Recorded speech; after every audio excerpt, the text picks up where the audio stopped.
Hey, I'm Kat, mom of 3 and founder of Ritual, the company setting a new standard in the supplement industry. When I was pregnant, I remember staring at my prenatal vitamins and thinking, what's in this stuff? All I found were vitamins high in heavy metals and lacking in the very essential nutrients we need. So we scoured the world for the best quality ingredients, backed by clinical studies, third-party tested, and Ritual's Essential Prenatal was born. Join our family of skeptics with 40% off your first month when you visit ritual.com/podcast.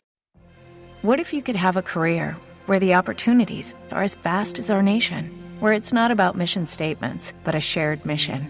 At U.S. Customs and Border Protection, we go beyond to protect more than borders. From ship to shore, air to ground, cities to local communities, CBP agents and officers are keeping people safe.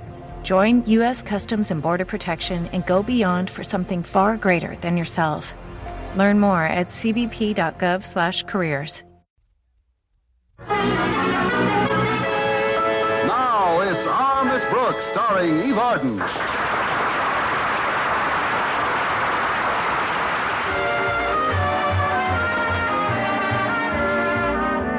In the year she has been teaching English at Madison High, our Miss Brooks has learned a few cardinal rules concerning her principal, Mr. Conklin. One was to be punctual always. Another was to be agreeable at all times. And a third was, never cross your principal until you came to him. Bearing this in mind, when Mr. Conklin suggested a method a few weeks ago of beating the high price of meat, I listened very carefully. His idea was for a few of us to chip in with him and buy a whole steer and keep it in a frozen food plant. Thus, it would make good meat available to us at a reasonable price whenever we wanted it. The scheme sounded feasible, so my landlady, Mrs. Davis, and Mr. Boynton and I joined the Conklins in his project. It worked perfectly until this past week. Thursday morning started out just like any of the others had since Ferdinand had entered our lives. Connie, you've hardly eaten a thing. Don't you like your breakfast this morning? I should say I do, Mrs. Davis. This beef stew is delicious. But I've had enough of it. I had a hunch you'd say that. You should. I've been saying it since Monday. I'm sorry I had to serve this 4-day-old stuff, Connie.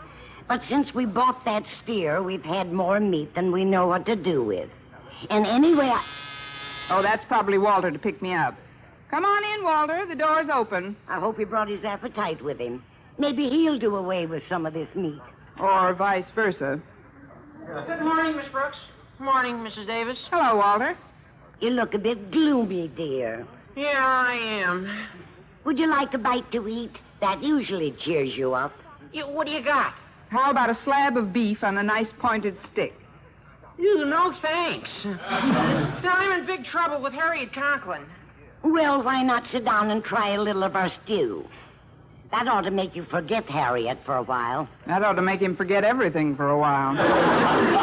You're eating beef stew for breakfast? Breakfast, lunch, and dinner. We've been battling it for the past 4 days now, Walter. Well, the way I feel this morning, I couldn't eat a thing. I'm never hungry when Harriet isn't talking to me. What happened this time? Well, it all started over a little thing at the Conklins last night. I was sitting in the living room with Harriet and Mr. and Mrs. Conklin when suddenly Harriet spied a large insect. A praying mantis, to be exact. Well, they're perfectly harmless, but you've never heard 2 women scream the way Harriet and Mrs. Conklin did. Oh, they were terrified. Well, in the midst of the commotion, Mr. Conklin calmly took off his shoe and killed the thing. What's that got to do with Harriet not talking to you? Well, I began kidding her about the fact that girls always go to pieces in an emergency. So one word led to another, and she ended up not speaking to me. Well, I guess I shouldn't have teased her about something that's obviously so true. You mean you really believe that men react better to emergencies than girls do? Oh, present company accepted, of course. But then I never think of you as a girl, Miss Brooks. Thanks a million. What I mean is you'd never get into a panic over a little thing like an insect. Oh, of course she wouldn't. Neither of us would. Oh, I know it, Mrs. Davis, but you're different. Oh, for instance, that little mouse running across the floor doesn't bother you 2 in the least. Mouse! Go on, there. Go on, beat it. Go on. There, he's gone, Miss Brooks. You can relax. Oh, I'm perfectly relaxed, Walter. I was just a bit startled, that's all. Yeah, I know. You can get down off that chair now. Oh, yes. I'm surprised at you, Connie, climbing up on a chair. Where else could I go? You're on the table. Oh, so I am. I was wondering how I suddenly got so tall. Yeah, you see what I mean? All women react alike in emergencies. Look, Walter, just because we were a wee bit upset by a mouse is no reason to think we'd be over-emotional under any other circumstances. Please notice how rapidly I returned to normal. Right now, I'm as calm as can be. Miss Brooks, while you pull yourself together. Hello, Davis residence. Walter Denton speaking. Oh, hello, Walter. This is Mr. Boynton. Could I speak to Miss Brooks, please? You'll have to wait until she gets a grip on herself, Mr. Boynton. Gets a grip on herself? Yeah, she just saw a mouse. Miss Brooks and Mrs. Davis were leaping on chairs and tables like a brace of gazelles. Oh, boy, it almost knocked me out. Hand me that phone or I'll finish the job. Hello, Mr. Boynton. Oh, hello, Miss Brooks. Hey, what's this about you and Mrs. Davis leaping on chairs and tables at the sight of a mouse? I wish I'd been there. I wish you had, too. There was an extra chair. But I'm sure you didn't call up just to laugh at me, Mr. Boynton. Oh, now, don't get sore, Miss Brooks. I'm not sore, Mr. Boynton. Not in the least. I suppose you share the popular belief that all women get panicky in emergencies. Well, it's a known fact that men are cooler than women are in tense situations. But it's nothing to get angry about. I told you I'm not angry. If you want to call up and laugh at me, that's your business. If you choose to insult me by telling me how quickly I go to pieces, that's up to you. Oh, but Miss Brooks, But to accuse me of being sore and angry is more than I care to take. The next thing you'll be saying is that I'm mad. That's just what you're thinking, isn't it, Mr. Boynton? Oh, please, well, for Miss your Brooks, information, I am neither sore, angry, nor mad, and neither you or anybody else can accuse me of it. Do you hear me, Mr. Boynton? Neither you or anybody else. Oh, but Miss Brooks, please try to cool down. I am cool. I'm cute as a cucumber. I mean, cool as a cucumber. Oh, good. And I'll tell you what I called about. I know what you called about, and it's typical of your sneaky nature to call when it would embarrass me the most. Goodbye. My goodness, Connie. You shouldn't have gotten so peeved at Mr. Boynton. Well, I hate being told that men can handle emergencies better than women, Mrs. Davis. I know, but there's nothing you can do about it this minute, dear. Maybe not. But the way I feel now, if a mantis gets in my way today, he'd better pray.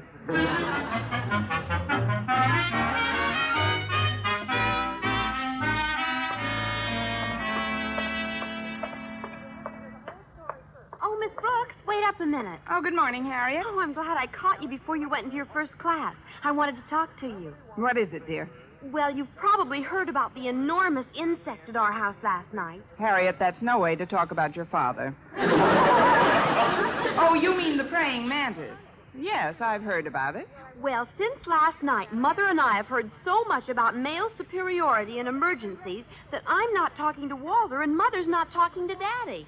Well, don't look now, but Mr. Boynton's just joined the club. You mean you're not speaking to Mr. Boynton either?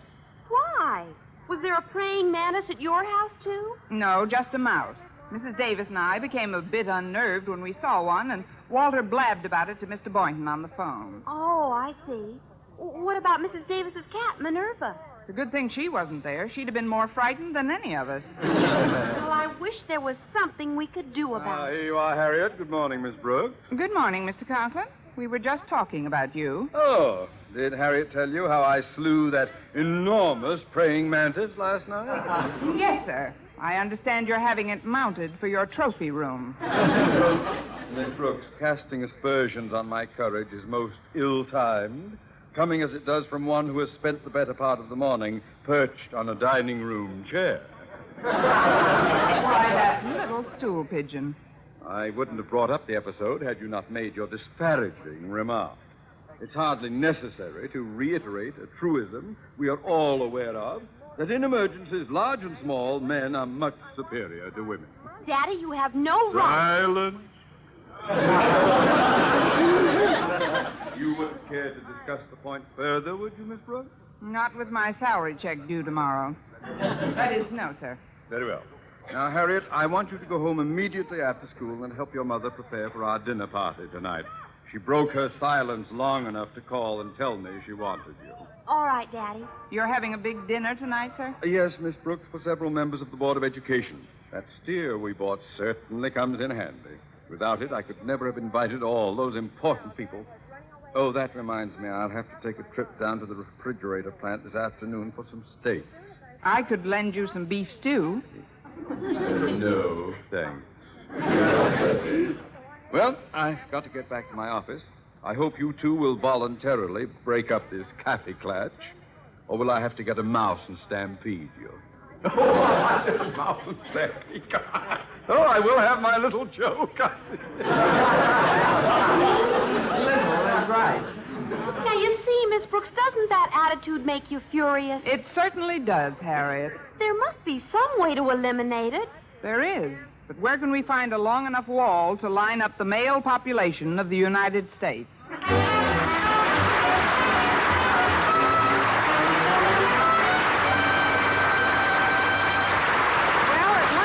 I was still quite incensed over Mr. Boynton's attitude toward female inferiority in emergencies. He must have realized how I felt because as he approached my table in the school cafeteria, he had a peace offering in his hand. Where some men give their girlfriends flowers or candy after an argument, Mr. Boynton's gift was more original. Here, Miss Brooks, I brought you a plate of noodle soup. Noodle soup? Is this to be construed as a peace feeler, Mr. Boynton? You might say that, yes. Well, it's got a lot of noodles in it. Well, if you think you can bribe me with lavish gifts, you're mistaken. Now, I'll thank you to leave me alone if you have nothing further to say. Oh, but I have, Miss Brooks. Yes? Well, what am I going to do with the soup? Use it as a finger bowl. Jump rope with the noodles. Excuse me, Mr. Boynton. Now, please, Miss Brooks. There's no reason for us to be on the outs like this. Look, do you mind if I sit down for just a minute? There are no reserved seats in the cafeteria, Mr. Boynton, so there's not much I can do about it. Well, I don't know how we got into that argument on the phone in the first place. Now, you see, my folks came into town unexpectedly, and you were the first person I thought of to help entertain them. Your folks? Yes. I called to ask you to play hostess at a little dinner party I'm giving them at my place tonight. Well, that's very flattering, Mr. Boynton. I thought you'd appreciate it. I mean, you've always seemed to like my folks. And, well, now I need your services for something else, too. You want me to cook the dinner? No, Dad's stomach hasn't been too strong lately. Oh, it's not that you aren't a good cook. It's not that I am, either. Well, I'm in kind of a spot, Miss Brooks. I have no meat for the table tonight and no money to buy any. Well, that shouldn't be any problem. Why don't you go down to the refrigeration plant and hack a few yards off the dinosaur of the cattle world? That's just it, Miss Brooks. Mr. Conklin forgot to pay the rent on the frozen food locker, and they told him today that none of us could go near our steer until the rent was paid. He doesn't have the money. You know what this means, Miss Brooks. Vegetarianism is about to get some converts. Look, I'd like to help you out, Mr. Boynton, but I haven't any money either. Oh, I wouldn't ask you for money, Miss Brooks. But I have a little scheme. The scheme? Mr. Conklin, Mrs. Davis, and I are all known at the locker since we've been there many times to pick up meat. But you've never been there, have you? Not so far. Good. Well, just before closing time, there's only one man on duty. Now, if you could act as a sort of decoy and get him away from his desk for 5 minutes, I could sneak into the refrigeration room and get some meat. Now, do you follow me? Yeah, but who have we got in the getaway car, Lefty?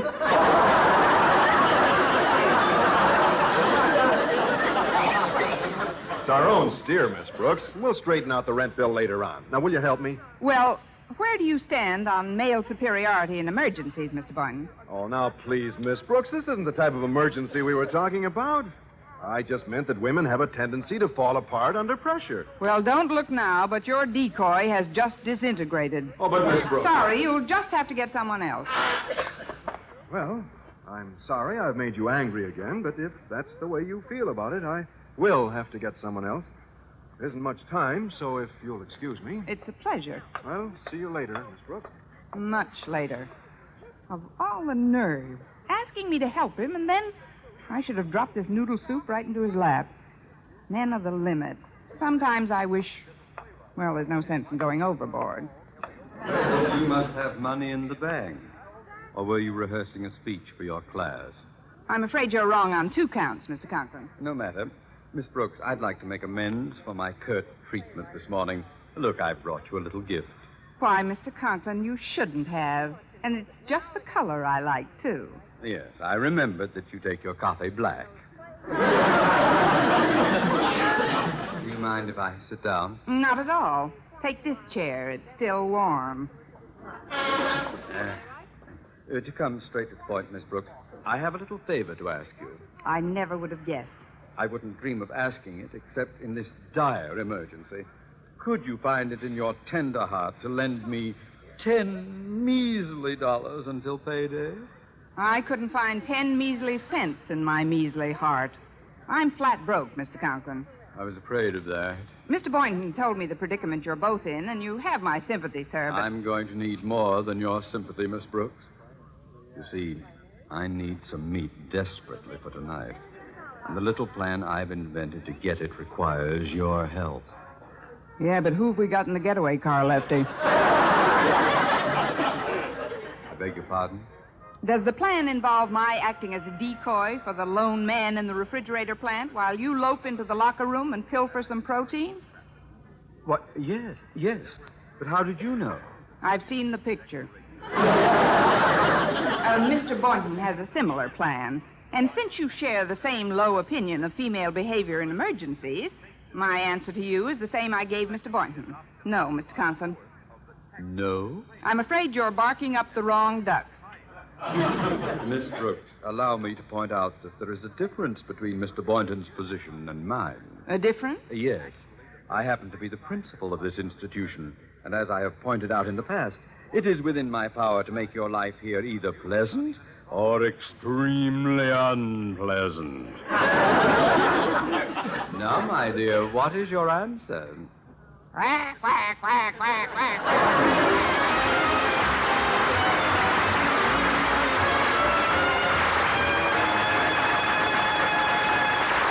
Well, my acting as a decoy for the man in charge of the food locker seemed like the only way Mr. Conklin, or anyone else for that matter, was going to get a whack at our mammoth steer.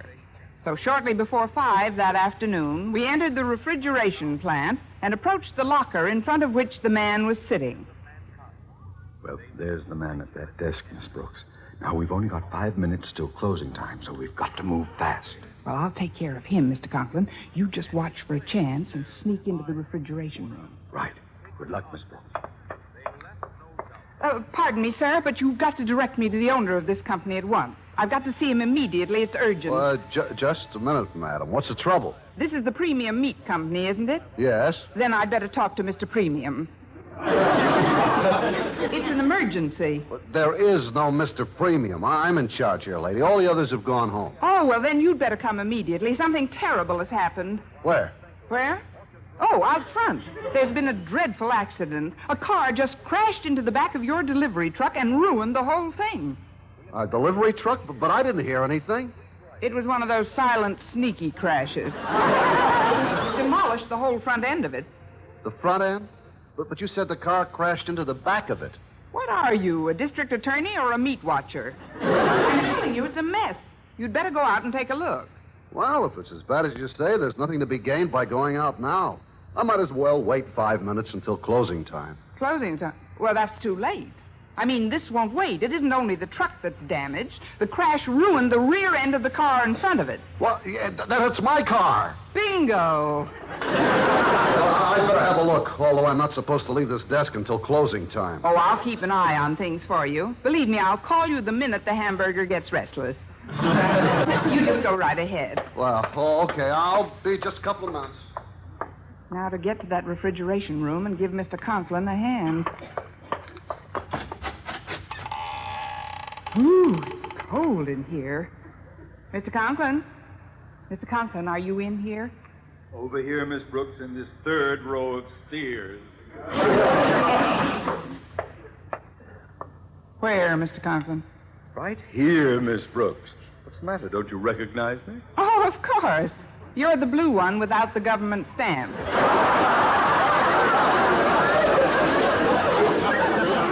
That is, you're not wearing your glasses, Mr. Conklin. I know it's so confoundedly cold in here, my breath fogged them so I couldn't see. Now, give me a hand with this steer and we'll get out. Well, Miss Brooks, didn't you hear me? You're talking to a leg of lamb. I'm over here. Oh, yes, sure. Well, let's get going. It's so cold I can hardly stand it. Say, our steer hasn't got half as much meat on it as I thought. Please let go of my arm, Mr. Conklin. Sorry. Perhaps I'd better go out. In there? How did he get back so soon? Quiet, Miss Brooks. Just remain perfectly silent. You won't know we're here. Well, now we can talk. Wait a minute. It's 5 o'clock. He's closing for the night. Closing for the night? Come on, Miss Brooks. Hey, there is someone in here. Let us out, I say. Come back. It's no use, Mr. Conklin. The door's so thick he can't hear us. But he's got to hear us. Somebody's got to hear us. We'll freeze to death in here. Now be calm, Mr. Conklin. Be calm, yes. That's it. We've got to do something, Miss Brooks. We'll freeze in here. Why, it won't take an hour, and we'll be as stiff as these steers. And now, Mr. Conklin. I don't want to die. Please, Miss Brooks, don't let me die. I'll do anything you ask, anything. Well, first, brush the sawdust off your knees. But I can't stand this cold. I can't stand it, I tell you. I'm going. I can sense it already. My whole life is beginning to unravel before my eyes. Oh, please, Mr. Conklin, we're not drowning. We're only freezing to death. What am I saying? Oh, but it's true. I can feel the icy hand of the grim reaper on my throat. Your tie is caught in the pig's knuckles. Now, look, Mr. Conklin, I'm sure we won't be abandoned in here. Somebody will... What was that? It came from behind that big ham. What big ham? It's me. Who's me? Mr. Boynton. I sneaked in about 5 minutes ago when the refrigerator door was open, and there was no one on guard. Well, Walter came along to help me. Walter?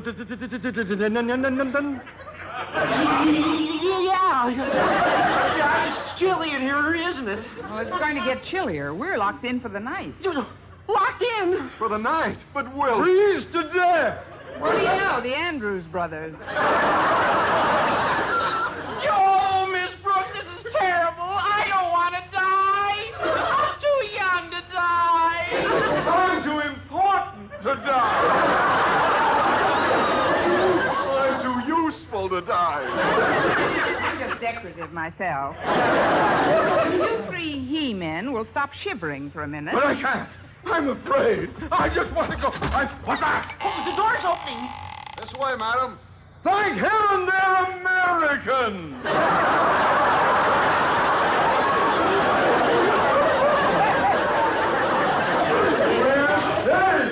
Of course, we're Americans. Whom were you expecting? Laplanders. What are you doing here, Mrs. Davis? My brother Victor and his wife dropped in for dinner, so I came down to get some meat.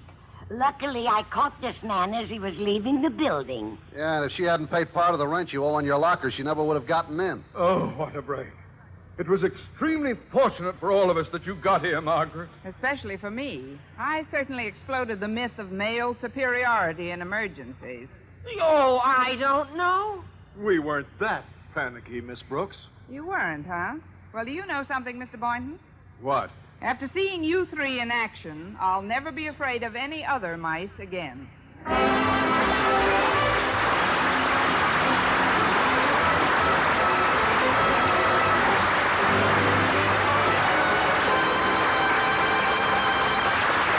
And now, here's the star of our show, Eve Arden. Well, such a demonstration of male superiority can only mean a superior headache.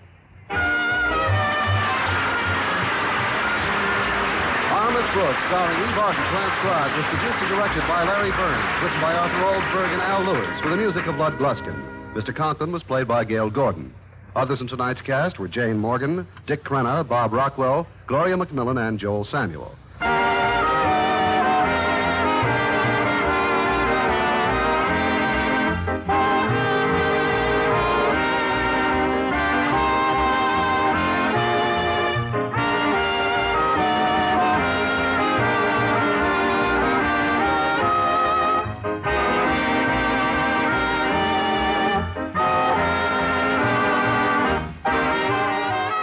Next week at this same time and over this same station, Eve Arden, in the role of Madison High School's favorite English teacher, Miss Brooks, will again call the student body together.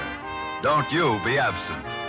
Our Miss Brooks is presented each week through the worldwide facilities of the United States Armed Forces Radio and Television Service.